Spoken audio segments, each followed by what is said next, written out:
I've been having audio problems trying to figure this out, guys. And then YouTube decided to stop the preview right as it's getting close. So hopefully it's going to work all right.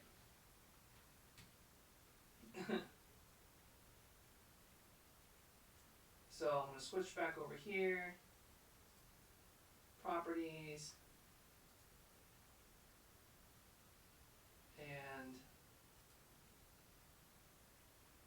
hopefully it's going to be sounding okay.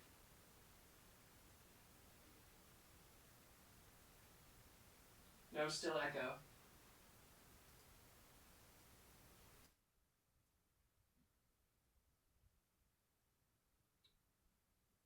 All right. Is this any better? Let's go look.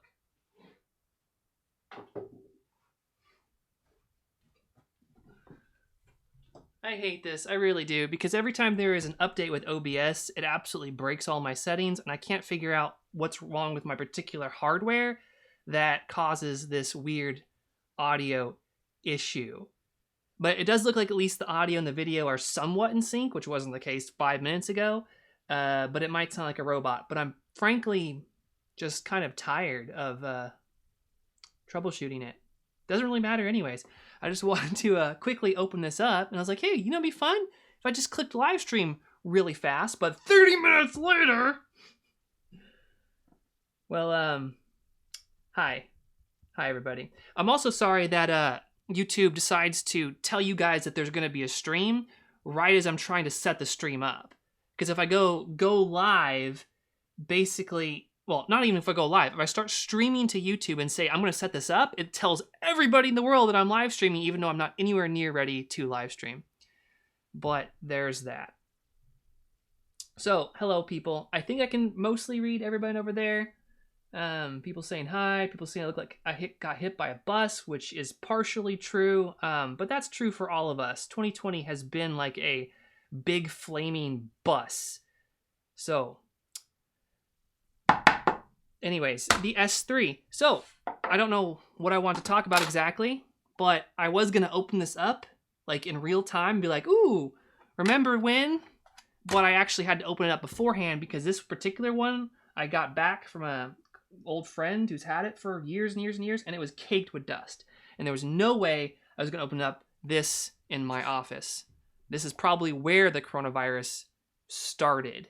So, poor jokes aside, this is the S3 1.5. There were possibly more revisions than that. So like 0 through 5, so that's 6. So this could be the 6th revision of the S3 Mini. And what we called this was the S3 Fat at the time. Actually, it was the Paladin Fat, because the earlier versions were about 1/4 of an inch skinnier than this. But this was made at a time when there were no ribbon cables, and there weren't really any power supplies developed. There was only one, and hardware was changing and redeveloping, so we had to bump up the size to stop this mod, which I'll get into in a second. But yes, this is basically the 6th version of the Mini, which was my first production case, a case actually bought by a customer, several customers, and I don't mean like business customers, to use for various applications. This particular one was a Paladin streaming unit, which on the back you can see here this capture card with these mini DIN SDI connectors. So let's open it up.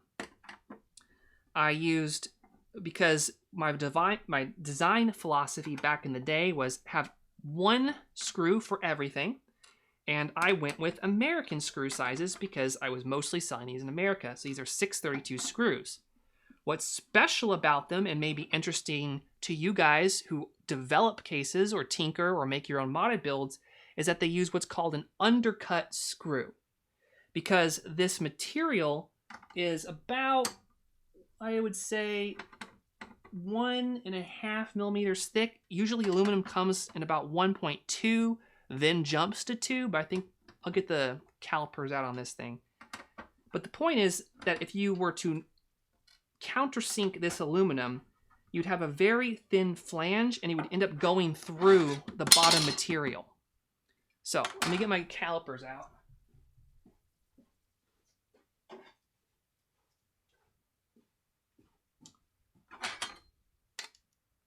This is 1.5 millimeters thick. So that is a weird gauge of aluminum. You don't find it in this gauge. It's not common. So yeah, undercut screws solve that problem. If you go look and type into Google undercut, you'll be able to see it a lot better. But they don't follow down like this. They kind of, I don't know, go look at it on Google. But it does solve some interesting problems. The material for the S3 Mini is 6000 series. It's a little bit harder than 6062. I don't remember the exact number, but most computer cases today, pretty much all of them, will be using 5052 aluminum. That is the kind of the go-to standard. It's super easy to machine, bend, it doesn't crack, it's cheap, it looks nice. So most cases use 5052, but harder aluminums make for a very stiff machine.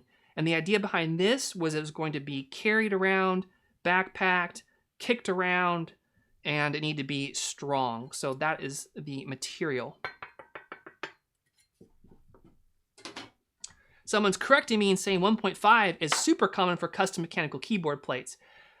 I'm not saying you can't order 1.5. I use 1.5 in my Mini, but if you were going to go to like a place that sold metal, 1.5 is not going to be really what it's there. You're going to find it's going to be 1.2. It's going to jump up to 2.0 in America. I can't say for in other places around the world. And in fact, if you try to order 1.5, as you can go like different online metal places, you're really going to be getting between 1.5 and 1.2. So this is actually, I ordered 1.5 because I didn't know that at the time. But I could have saved some money if I went with a more standard size sheet. But aluminum gauges in 5052 are different than in 6060 6000 series, and that's different than in steel. Depending on the metal that you're using, the gauge system is different. So stainless steel is different than high carbon steel, which is different than low carbon steel, which is different than aluminum. So yeah, fun facts, which may or may not be totally true. Okay, so I didn't actually have screws on the bottom of this front piece. The front piece was originally, with this look, the button on the right-hand side. This version was developed, I think this revision was 2014, maybe 2013, but it was one of the first model of this was definitely one of the first console cases, and it kind of made that interesting power button on the front off the side look, which is now quite popular. Of course, you could flip it around the other way, but then you'd have like an E5 instead of an S3 with this cutout. So dissecting it further, we have a Kaze Scythe Slim Fan. This particular model is the SY12 SL, I think. And these were added later when one of the customers wanted to start putting these particular capture cards in, and they really needed some extra cooling. Now, how this was put in for this revision was very hasty. It was basically using zip ties, not very professional. However, it did work. It survived all these years in an industrial environment, but the more professional version of this prototype, which was the 1.6 Paladin, changed some stuff in the chassis, and it had rigid mounts for this stuff. Let's actually, before I take it back further, let's look in the back.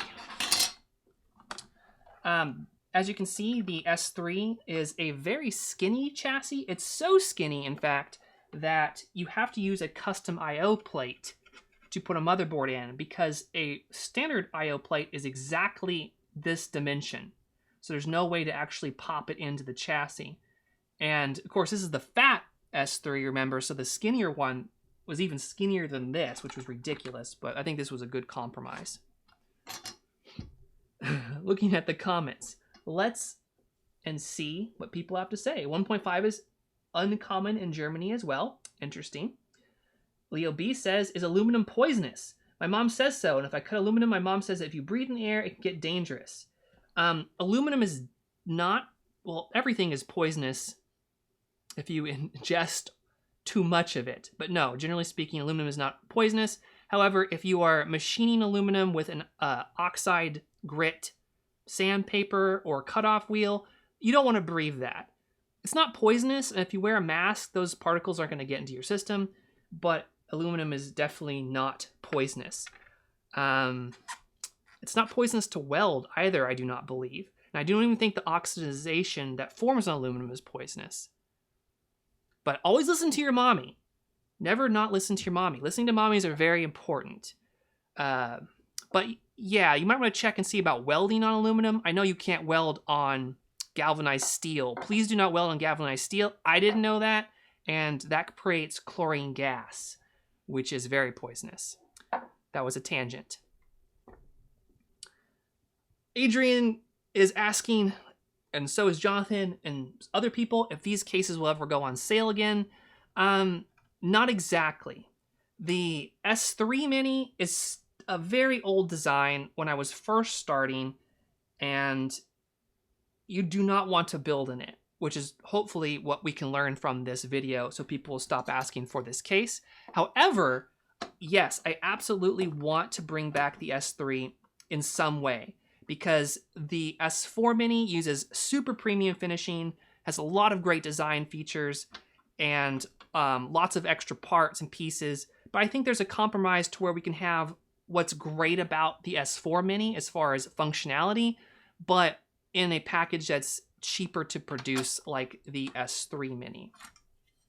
So I'm gonna unplug something here to talk about. Actually, before I go further, let's talk more about the case. This was like the golden age of NFC powder coating.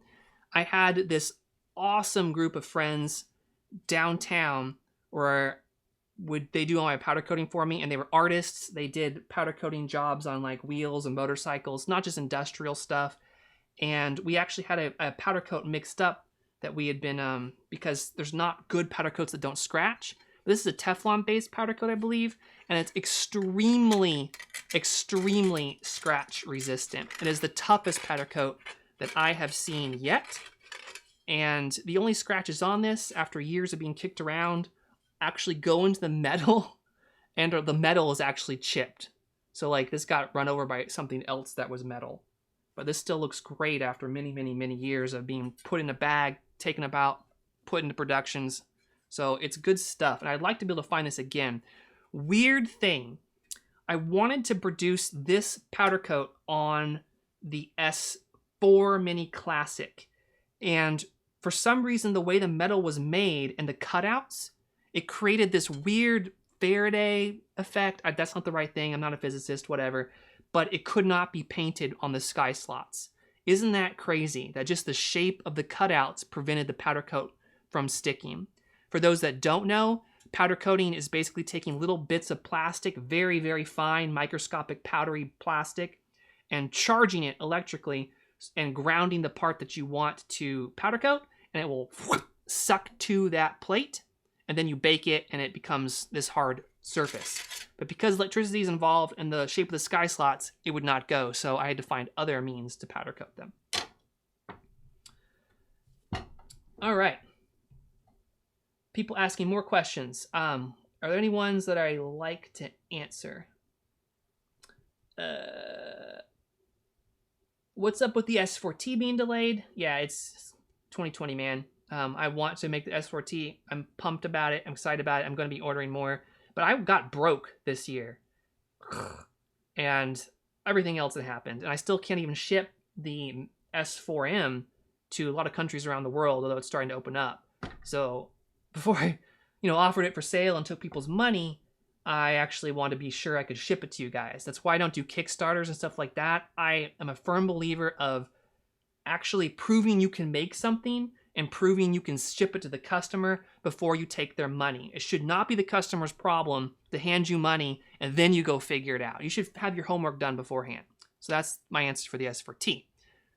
Another question. What's the smallest ITX case with a mini GPU? Looking at Velka 3 and Geek A30. Well, boy, that's a loaded question. because the smaller you go, the more compromises you make. So the Velka 3 is probably the smallest possible computer case for now with a flex power supply. If you want a smaller case, the Tiny Boy by Hyperion, he's in the chat, is coming out. That's even smaller, and that uses a DC-DC power supply. Now, if you want a system like the S4 Mini, I think that is what offers the least amount of compromises for the most amount of hardware. That's why I make it. That's why I promote it. Otherwise, I would make something else.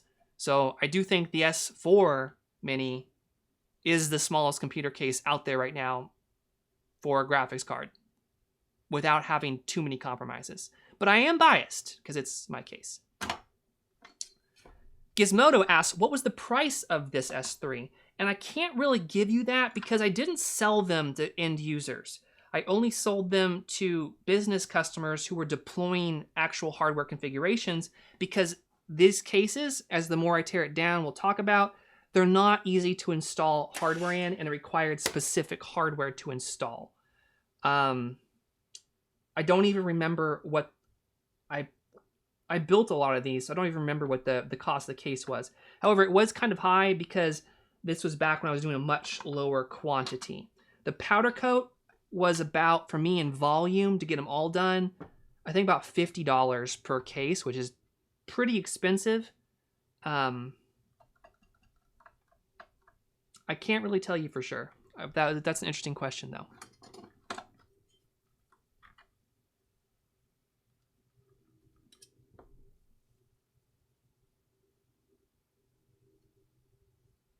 Raymond asks, is the S4T answer the same as no super chats preferred? Or am I wrong? I don't know what that means. I answer all questions. I just can see the super chats easier, but I don't really pick based on super chats or not. Although, if you give a super chat, I want to obviously try to recognize that.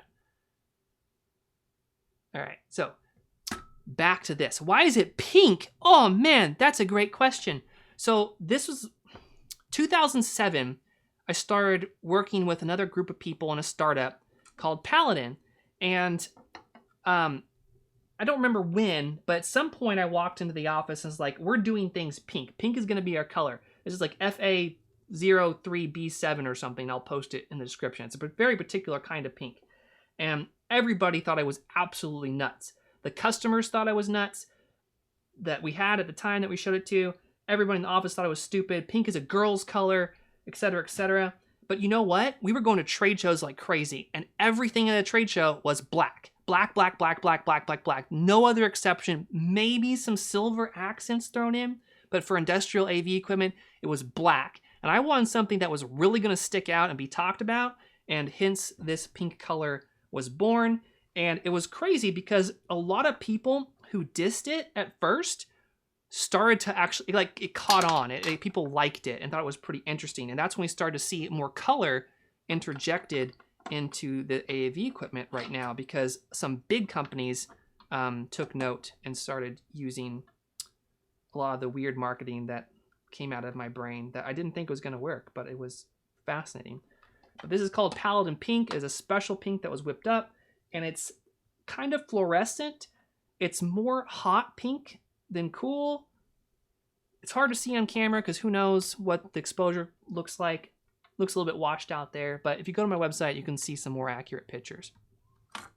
All right, so let's tear into this a little bit more, and then we can answer some questions. So this scythe fan was cooling this capture card. Pop this out. What next? Okay, so let's look at the power supply situation. This is the mini box Pico 160 XT. I would have used the Adaptec 192 watt power supply. And this is how this works. It's a small little plug-in unit put off to the side. And this version was brand new and at the time, and it stuck through the 1.4 version of this case. I actually had to trim off this flange to make it fit. So that's why I kind of bumped up the case to make it a lot easier to install. But Minibox was a company that did not see the future of their own product. And when I discovered it many years ago, I was all about this for making my console PC dream. And they fought me back and forth. I was like, guys, can we make this with these changes? It would be perfect. I'm like, why would you want that? I'm like, because I want to power a GPU with it. And I'm like, why would you power a GPU with this? That's crazy. That's dumb. And so a lot of times they would just not even answer. They'd ghost me. So I had other people email them on my behalf just so I could get included in the conversations again. And finally, after I got a customer that was reasonable size that ordered a bunch of them and then linked back to me, they started listening and they produced the 160 XT. Because before that, I don't remember what the model number was, but it was like in the 120 watt range and it wasn't good for using in this Mini. But that's kind of the story there. That's what it's powered by.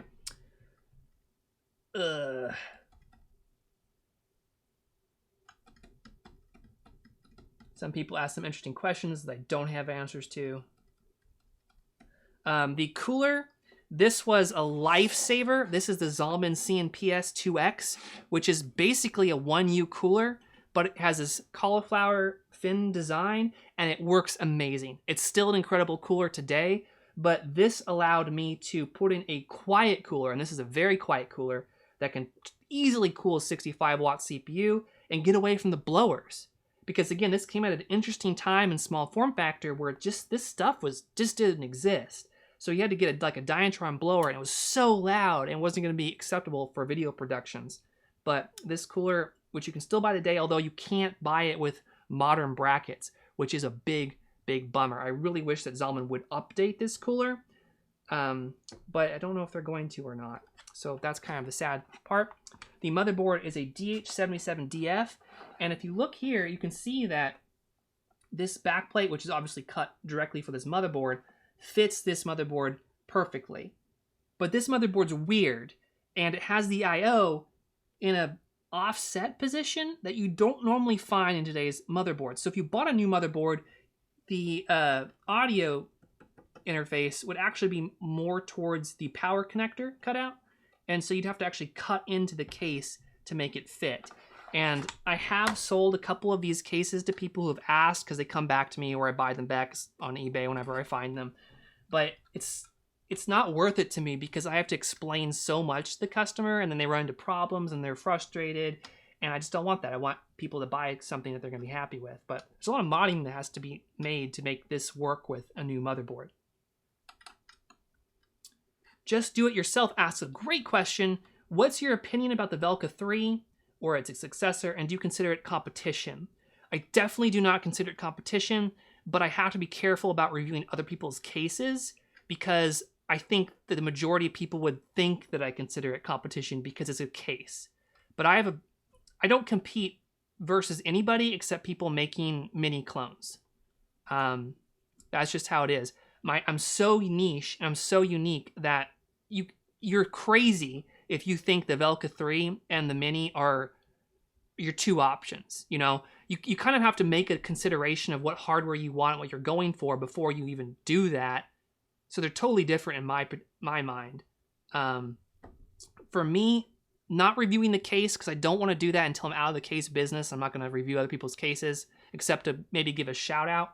One, I think it's nice that somebody made a production case based on this super tiny model, which is kind of something that's been floating around small form factor forum for a while. Two,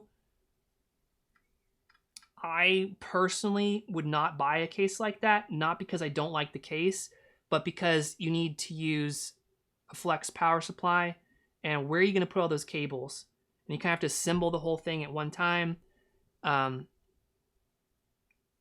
you know, that's on you. Like, maybe you want to take the time and do everything by hand yourself and custom craft all that.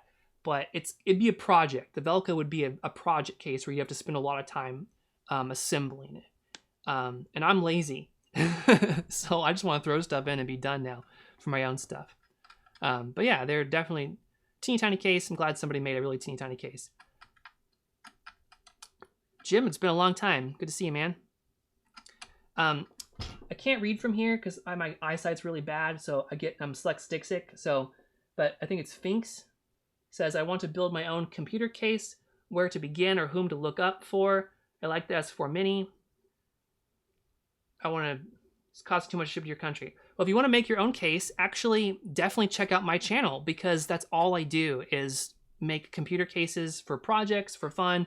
I share the files on Patreon, but just check out my channel, look through the videos, kind of scroll through them, maybe watch a couple seconds of each one, skip around, because they cover different aspects of making a computer case.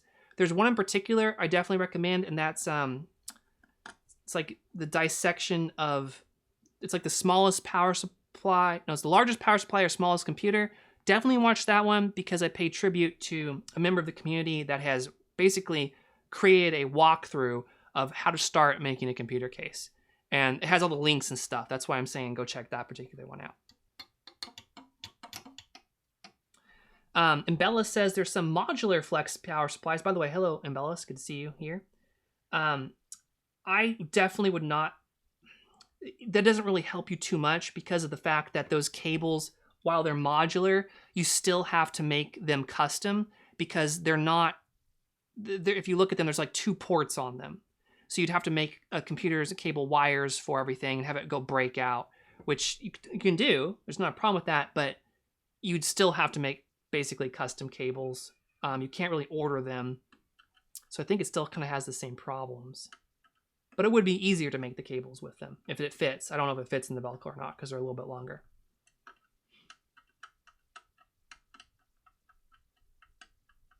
Yeah, Hyperion, though, you're absolutely crazy. So I recommend that people looking at your thread eat some gummy bears first.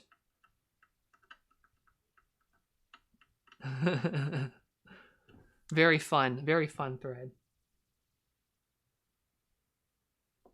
Yeah, so I guess the only point that I would make about the Velka before I get back into this, or cases like it, and this is for my computer case too, is that small form factor computer cases, people like them, they see them, and they buy them and get into them, but then realize that, whoa, this required a lot more dedication than I thought. It's kind of like buying a dog and buying the wrong breed and figuring out that that breed is not just going to chill on your couch.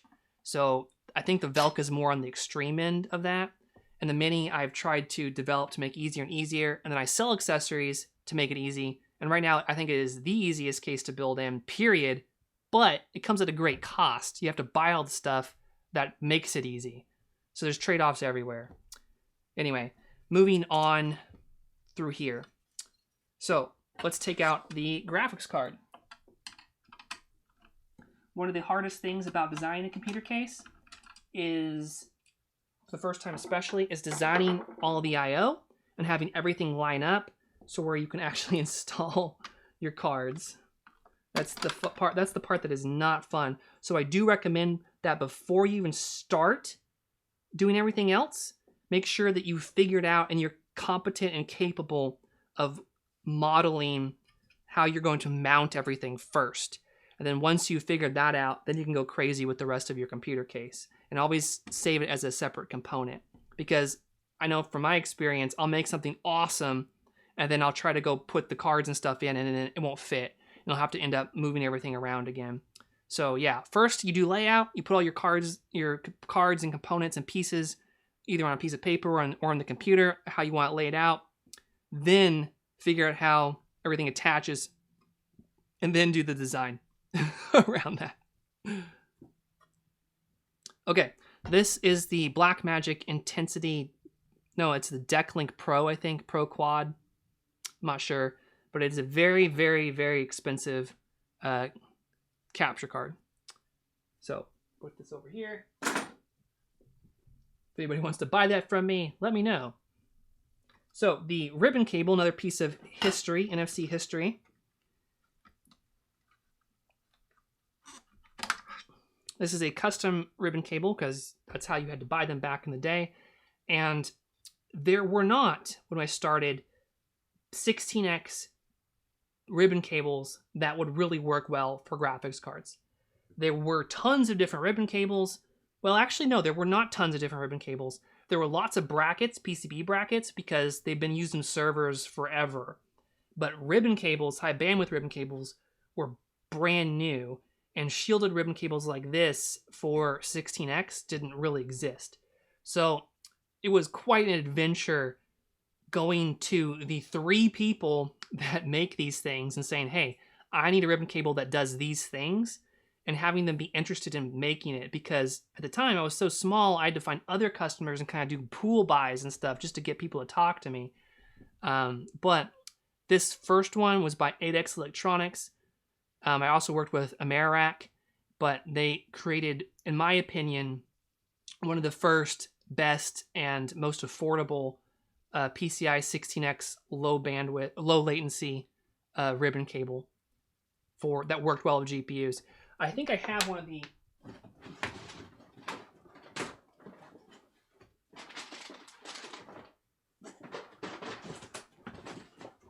boxes of old ribbon cables I can go through real quick. I think this is one of the first ribbon cables that was out there, but it's an absolute piece of garbage. I don't know who made it. I don't remember who made it. It's not marked, but good thing it's not, because we don't want to give companies bad publicity. But this is what they looked like when they first started making these things. Oh boy, they were bad and super flaky. They drop off all the time. So, yeah, boxes of ribbon cables. Kasup gives me a donation and says, you always tell unique, lovely stories. Perks of NSE streaming. Well, thank you. That's something very kind. I need kind words. Otherwise, I wilt like a little flower. So I appreciate that. I gotta move this can so I can actually see.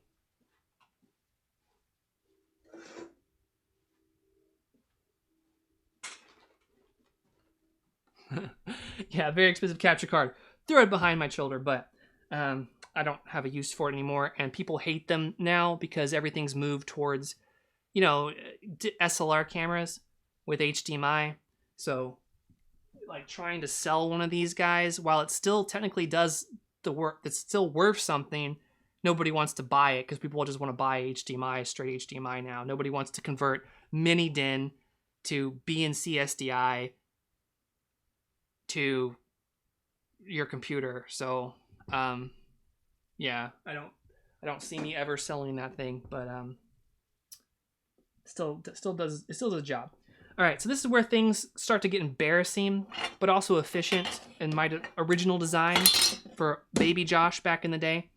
But the hard drives, real simple. I just had them bolt down to the bottom of the computer chassis, which of course saves money and complexity because you don't have to make a bracket.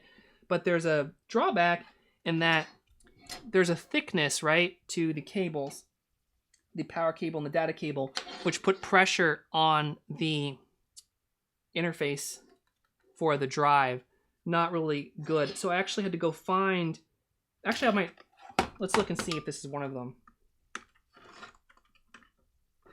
Oh boy, if I can even get it undone.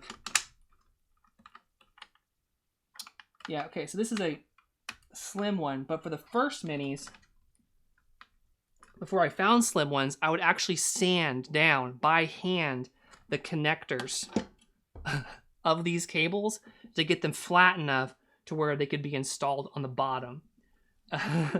So yeah, I've come a long way in actually developing proper mounting solutions for things. Or maybe not a long way, but I like to think that I've come a long way.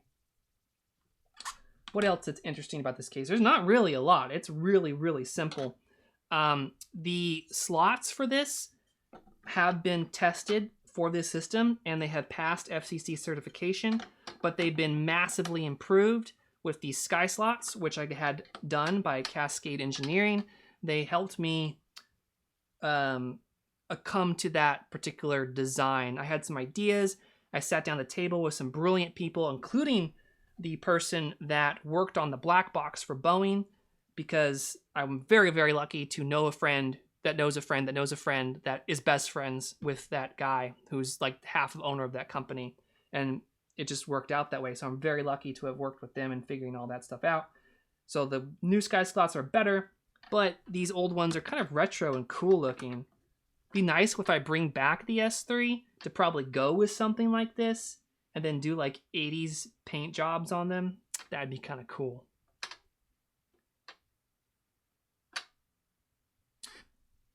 All right, any more questions?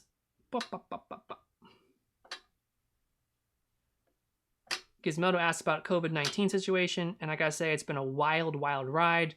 Luckily, my family and I are safe, and I live in Mississippi, where there's not really a big spread of it or anything like that. But for the company, it's been a wreck because I've not been able to ship product out. There was a huge delay in backups. Right now, I'm having a huge problem with the Postal Service. They're not delivering product, and they're losing product, but they're saying they're delivering it on a scale that's not been like it has been in the past. Sorry, and a lot of my stress comes from being behind on stuff. And a lot of it's stuff that I can't do anything about. And some stuff has been because I want to start working with a friend and trying to catch him up to speed. And that's gone really slow. So overall, we're kind of behind. But I feel like I'm caught up at least with the promises that I personally made to customers. And I'm getting closer and closer to finishing. I don't know, that was another rambling thingy. But I appreciate you guys asking. Leo B asks, how old am I? I would actually think it's more interesting if people guessed how old I am, because people, they're never even close. So, Hyperium says, am I planning to do a sandwich case one day? No, I am not, and I probably never will, aside from personal projects. For various reasons, but the big one is that I respect other indie case makers. I do not believe in a free-for-all of manufacturing, of taking other people's ideas and innovations and then just rebranding it with my own look. I believe that layout and ideas are important and that the originators of ideas should be supported and have a good chance in order to bring their product to market and, you know, basically make money for their own families. And I think that there's people that have done unique things with the sandwich layout that I cannot make something new and unique with. I can iterate on it, but I have my own stuff I can iterate on that won't affect other people's stuff. So that's the main reason. The second reason is that I do have several cases lined up far beyond the S4T, but I'm a small company and already a brain-frazzled weirdo, and it's hard to keep up as it is. But I'm going to focus on those things first.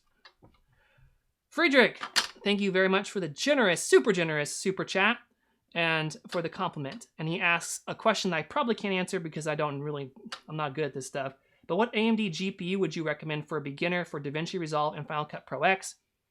I don't know. I think I've really had a really great luck with the 580 from AMD.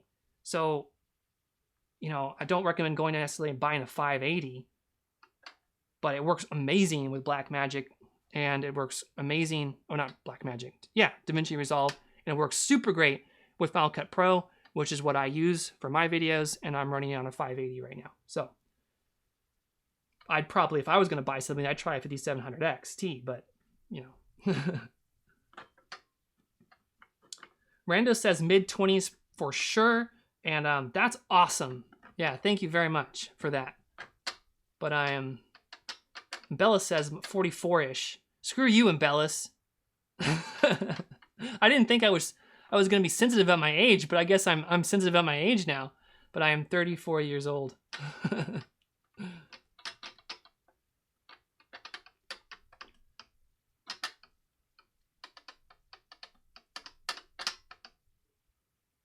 Thomas Erickson looks like he's asking an interesting question thread, but I don't see the first question, which I'd like to get in on.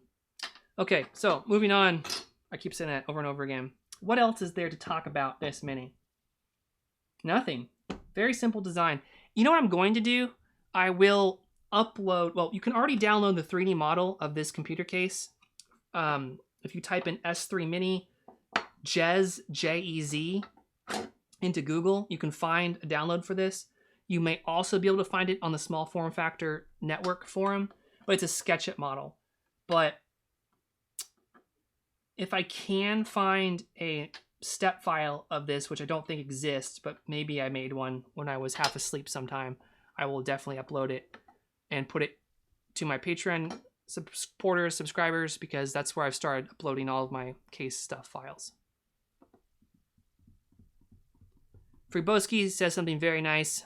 Words of encouragement. Appreciate it, man. It do mean something. Whew. Cool. So what am I going to do now with this computer case? Well, I'm not going to use that capture card, that's for sure. I've already cleaned everything else up. So what I am going to do is I'm going to install this ribbon cable back, which looks like it's in excellent condition, which by the way is 6 inches long. And I believe they measure this cable by the actual cable length. But if you were going to be buying an S3 Mini on eBay or something, because it has happened, people find them on eBay before I do and buy them, you need a 6-inch cable. I'm going to install a NVIDIA 1650, which does not need an extra power cable. Now you can actually do a breakout mod and convert it to PCIe Express. It's one of my very first videos on my channel, and you can look at pictures of computers I built, S3 Mini computers I built, on my website, Legacy Minis, and click S3. But why would I do that when I can be lazy and just put in a graphics card that doesn't need one? Jonathan D'Angelo sends me $20 and says, tacos. Thanks, John. You're on. You're on for tacos. Get back to work. Good man. All right. I think this is how this is done, but I could be wrong.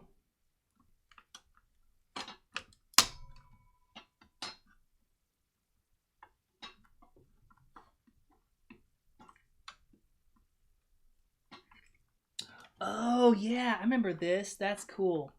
It's not cool. It's actually a big problem, but I can talk about it on the stream. So there's a problem with how I cut and designed the Mini, or the manufacturer made them, and the tooling for the PCIe key tabs is not spaced correctly. So when you try to install a double slot card, it will not go in unless you make a small modification, which I'm going to go get a tool for and do. It's in the garage, or the shop, or whatever.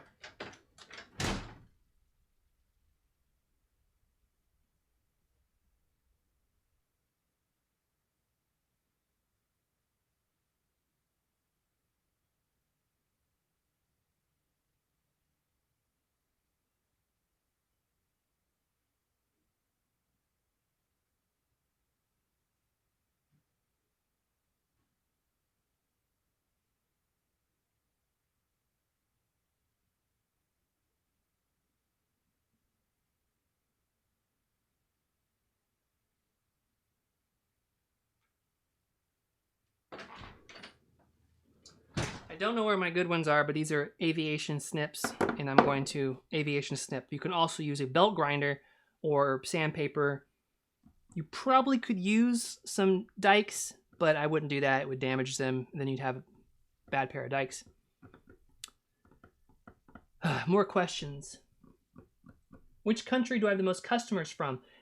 Well, right now it's the United States of America because I can barely ship to anybody else. But big customers are Canada, Australia. Ooh, this is important information. You might have to give me a huge donation privately in order for me to reveal market research for your company. But it's Australia, Canada, Germany, France, Italy, in that order. Then it gets kind of murky. But I do ship to 77 countries worldwide, or I used to before COVID-19. Joseph Evans, thanks very much, man, for the generous donation, but also the words of encouragement. I really do appreciate it. And there was somebody else that said something really nice as well, and it matters. It means a lot to me. And I read all the comments later after it's done. I do miss them. It's hard for me to keep up, but I do appreciate it. Fatboy Diesel says, do you get inspired by Silverstone with that case that you're working on? I don't know which case you're talking about from Silverstone, but I know that I personally have inspired Silverstone. There's other words that you could use, but if you go to my website and check out Project Eldritch, it's the white fancy computer on the front with dual radiators on either side, and the I/O pointed upwards. You can see that in 2009 was a Year of inspiration. Let's put it that way.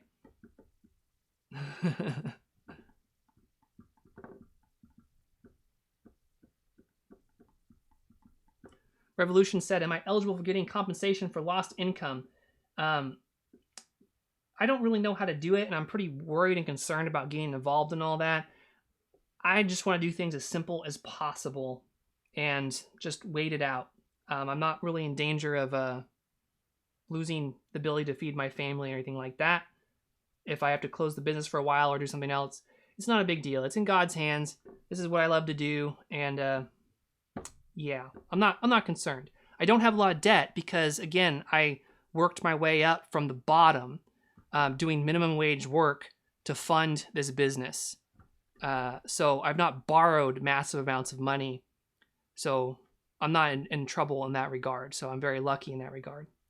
Leo says, does it ship to Norway? Usually, yes. But right now, I don't think I can ship to Norway. But if you go to my website, at the very top of the screen, you can click and see an update of the official countries I can support. But that comes from the logistics supplier, which they're not updating things fast correctly. But you can at least put your name in for a reserved system.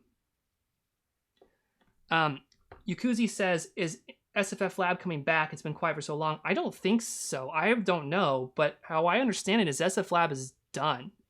And it's moved back to the creators, and they're kind of running our storefront or providing help on the storefronts. Gizmodo says, is my country place of lockdown, or can I go outside? Where I particularly live, I can go outside. But it varies completely wildly based on city, state, and our federal government, which doesn't have any particular rules other than people coming in and out of the country. But where I can definitely go outside. I'm probably not going to be like bumping elbows with people anytime soon, just in case. But and again, thank you for the hellos and the awesome compliments. Now I'm going to show you what you had to do. Well, first I have to figure it out. This bottom one, right? Yeah. Again, I'm going to link you this video if you bought an S3 Mini on eBay and you're like, hey, I want to put a card in it. You just take the bottom tab of the card, and using this tool or sanding or whatever, you have to chip off a little bit of it. Like that. It's going to see my face. I don't think it's going to lock on to the card. The camera's too smart. It knows where my eyeballs are. Or does it? Yeah, it figured it out.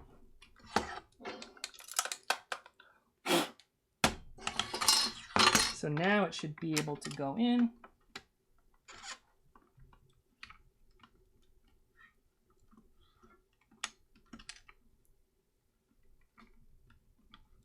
Come on there. Yeah, it's going in.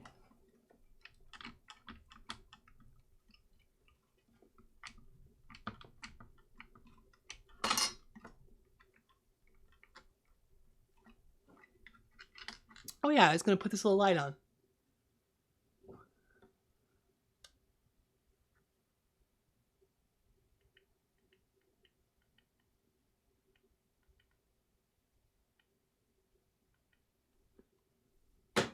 It's a little late for that now. Add a little bit more pop. Got that blue anime hair going on. Yeah. And just like that, the warranty was gone. Don't ever send something to me expecting the warranty to be intact when I get done with it.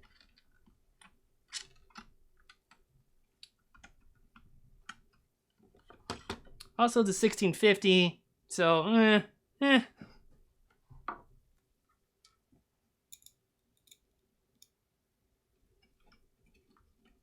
The real question that I have is that this might be before. This is a 3rd gen CPU. So what's the UEFI situation look like, boys?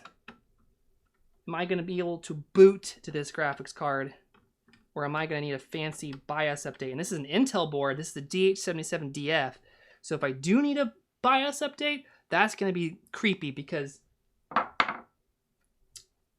Intel not only discontinued making motherboards. Oh, I was going to say in reverse. Not only did Intel not make this motherboard anymore, they just continued making motherboards. But we'll see. We'll see if we get video or not. Nice hair. Yeah, I like it too. It's the I have not cut my hair in months and then woke up after washing my hair last night and the bed made this amazing hairstyle.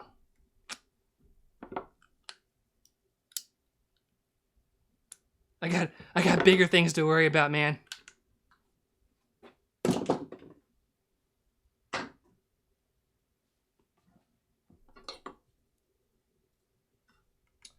Everything looks good.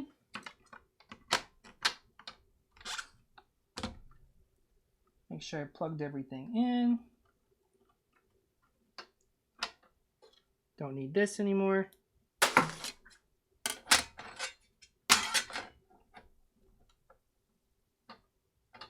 I am going to get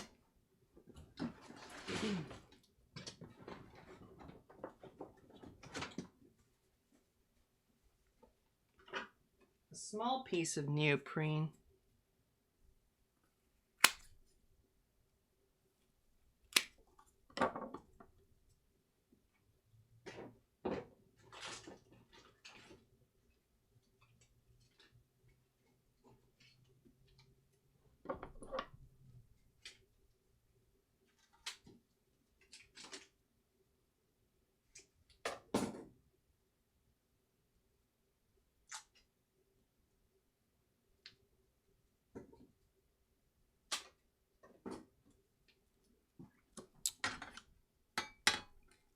I don't know how far I can squish this.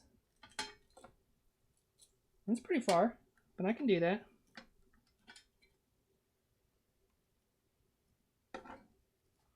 Might trim it a little bit more.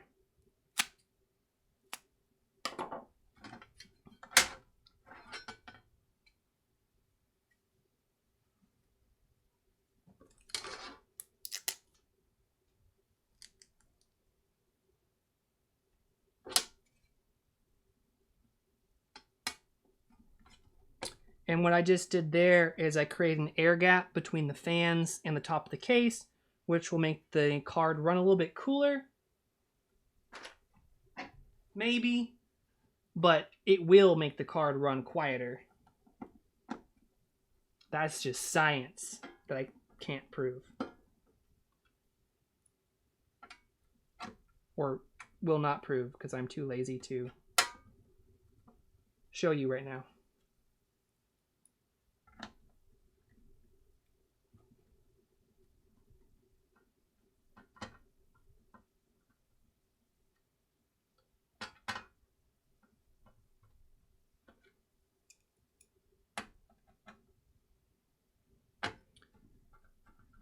Someone says, is Intel's air gap spec 9mm? And I would think that depends on the design of the cooler. But 9mm would be great for most coolers and fans. For the Noctua NHL9i in the Mini, it's 6mm is the best for the sky slots.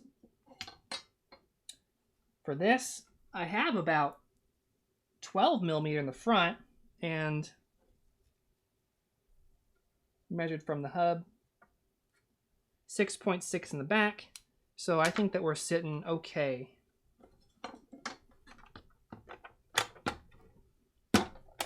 Somebody says they love my glasses, and I appreciate that, but I'm not going to tell you what they are because this company keeps whispering me on emails, asking me to sell glasses for them. And I repeat it back like, okay, well, I don't mind supporting or saying yes to that because I use your glasses and I like your company, but I'm not going to put giant 30-second ads in the front of my video. But I can talk about them. And then they said, yeah, no, thank you. And they didn't reply back, so. But they're an online glasses frame company. I bought literally the cheapest ones they had on sale that nobody else wanted. Who do I got to impress, you know?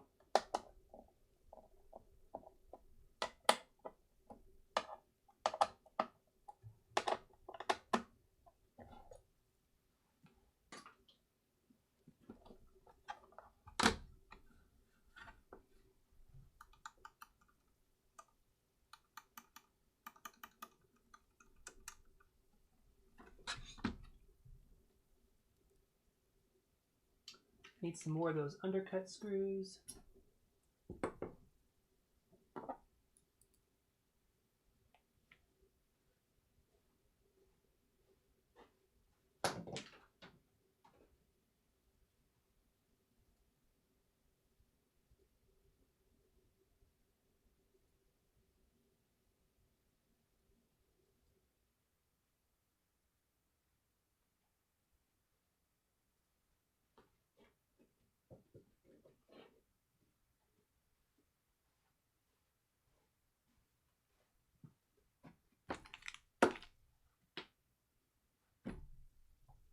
What do I do with my screwdriver? Oh, it's over there.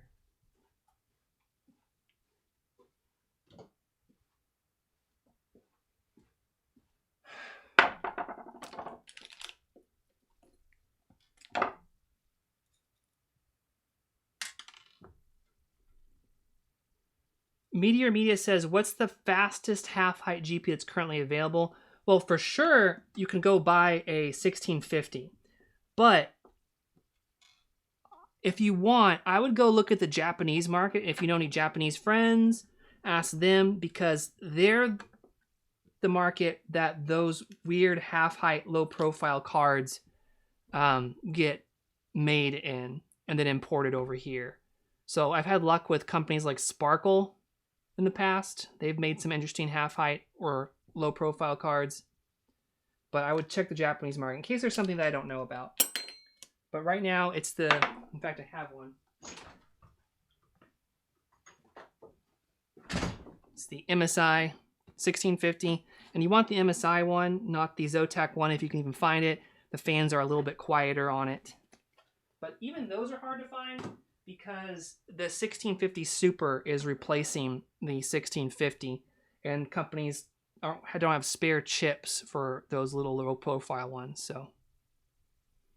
Abo says, I'm Japanese. Well, then that works out just perfectly, then.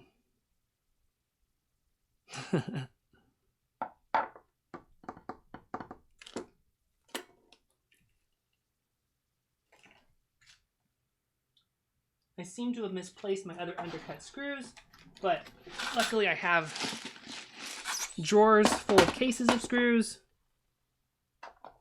Look at that. For a rainy day. I'm fixing a Mini.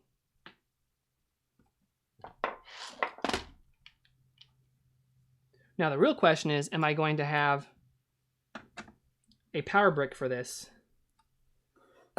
That's my actual concern right now.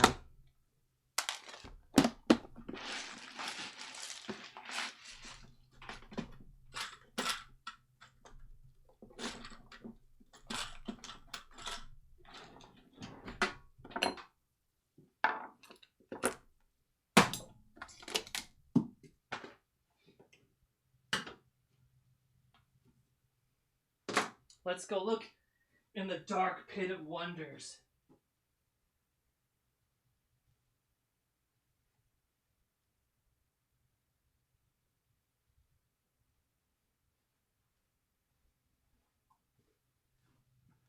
What lens are you talking? I did it as a joke, but I forgot there was water in it. But it's a cup of water. Actually, it was a cup of green tea, so it was even bigger whoops. Well, nothing to do about that now. Back to my power supply.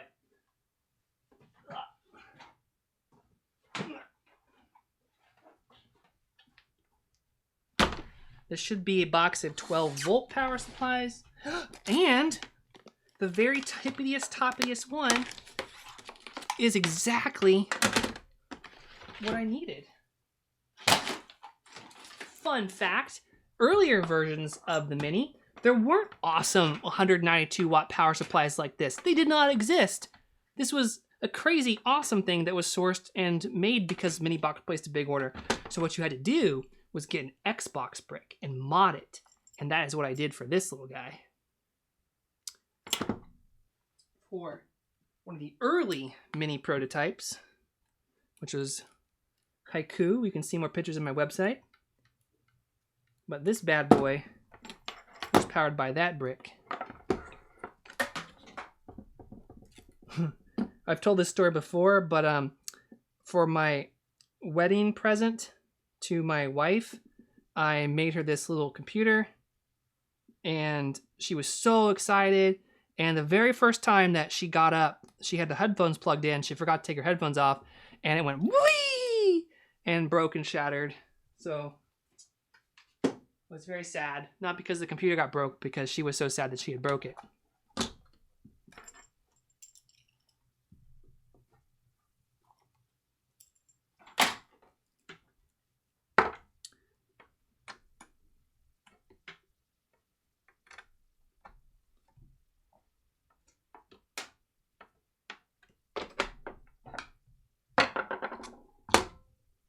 All right, now I need a HDMI cable that's really long, or I'll just put it over here.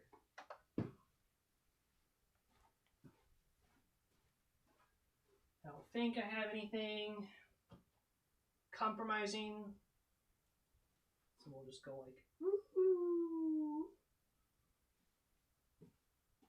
My battery's about to die. Don't worry about that.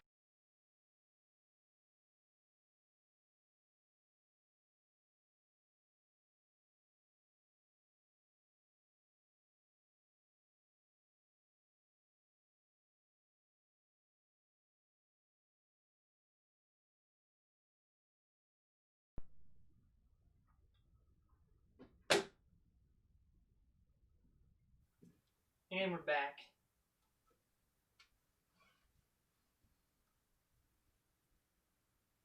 Power is on.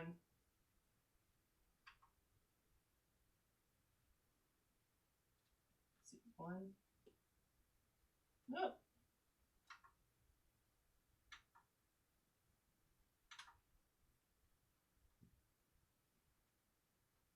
There's too many inputs on this. It worked. Solid. All right, so we don't have to worry about any UEFI issues.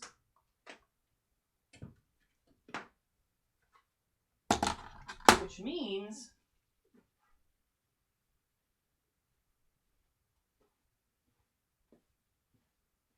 this build video is now finished.